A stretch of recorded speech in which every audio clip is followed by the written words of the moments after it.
చెప్పింది 40 ఎకరాలు అంటే 40 ఎకరాల్లో ఆ పేపర్ మీద ఉంది, 25 ఎకరాలు మాత్రమే 40 ఎకరాలు వాళ్ళకి రిజిస్టర్ చేసినారు. ఇట్లా ఇప్పుడు అది క్యాన్సిల్ చేయించాలి వాళ్ళు. అంతా అయిపోయినాయి, అంతా అయిపోయి ఎంత ఉంటే అంత ఒరిజినల్ ఎంత ఉంటే అంత 1 బిల్ చేసినారు. Okay okay. అమ్మినారు నాకు అంతే. ఇంకేం ఇటు వరకు ఇట్లా అటు వరకు వస్తుంది. ఆ రాయి, ఎల్లో రాయి నుంచి యువతలకే ఈ కొంత దిగండేది రాదా? కొంత కూడా ఎట్లా ముందులో మళ్ళీ ఇట్లా ఇట్లా పైకా?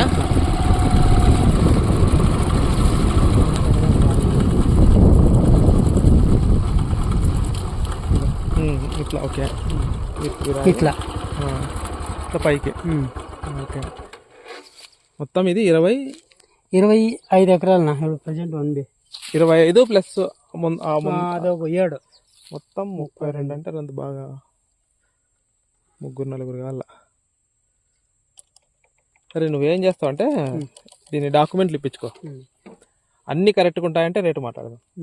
ఊరికే ముందే రేటు మాట్లాడి అన్నీ చూసుకున్నాక డబ్బులు టోకన్లు కట్టి టోకన్లు పోగొట్టుకుని ఇప్పుడు దానికి 50,000 ఇచ్చినాము, లీగల్ చూసుకున్న తర్వాతే మనం దిగుదాం. రేటుకు ఈ పిల్లోని కానీ వీళ్ళ తమ్ముని కానీ ముందు అడుగుదాం. రేటు ఇప్పుడు ఏం అడగద్దు, ఇంతకు అడుగుతున్నారు ఏం అడగద్దు. నువ్వు డాక్యుమెంట్ పరంగా అన్నిటి పరంగా నువ్వే ముందర ఉంటావు ఇప్పించుకునేకి, వాళ్ళతో ఎవరితో కాంటాక్ట్ ఉంటాను. మళ్ళీ ఒకవేళ ఏమైనా సమస్య ఉందంటే రిజిస్ట్రేషన్ పోదాం. రైట్ రిజిస్ట్రేషన్ అంటే 2-3 నెలలు టైం తీసుకుందాము.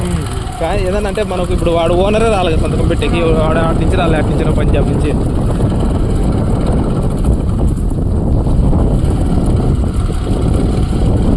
మనం అగ్రిమెంట్ డబ్బులు ఇచ్చేసి పంజాబ్ నుంచి వాడు రాక వాడు ఎవడో తెలియక అవన్నీ ఇబ్బందులు పడకూడదు. మిస్ అయినాడా? ఆడే ఉంటాడు. విద్యుత్ తోటలు అవతలే ఉంది, జస్ట్ ఈ చెరువు ఉంది కదా దీని అవతల 10 ఎకరాలు.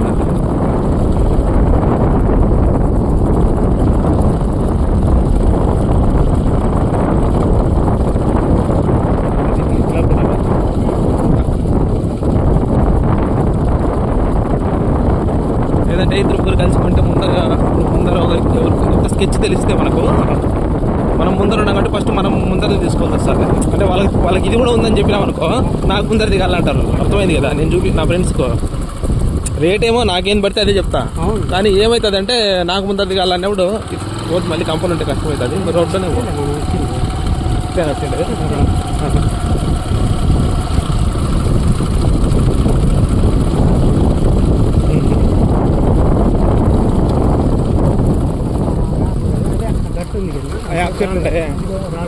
ఇరాళ్ళు. ఓకే, ఇట్లా మనం ఇక్కడ ఫెన్సింగ్ వేసేసుకోవచ్చు కదా, అంటే అన్నింటి వస్తాం. ఎందుకంటే దీని నుంచి ఎనికిపోయి దారి లేదు.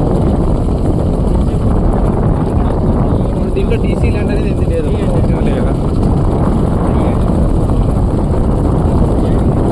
7 ఎకరాలు ఏడాది ఇది ఆడ మధ్య 5-2 కదా. 5-2 కూడా సర్వే నెంబర్లు ఇప్పించుకో, సర్వే నెంబర్ డాక్యుమెంట్లు ఇప్పించుకో. మనకు స్కెచ్ అర్థమవుతుంది. స్కెచ్ అర్థమైతే కారణం ఏంటంటే మనం యాడ్ తీసుకోవాలని ఫస్ట్ మన క్లారిటీ రాలా. ఇప్పుడు నేను 15-16 ఎకరాలు తీసుకోగలను, మిగతా వాళ్ళకి చెప్పేది ఇదే ఉందని చెప్తేనే, లేకపోతే ఇది ఉందని చెప్పినా అనుకో వాళ్ళకు కన్ఫ్యూజ్ అయ్యి ఆఖరికి రారు. అర్థమైంది కదా? వీడు ముందర తీసుకుంటాడు, నాకు ఎక్కిస్తాడు, దాంతో రారు. రాకపోతే మళ్ళీ అడుగుదామండి.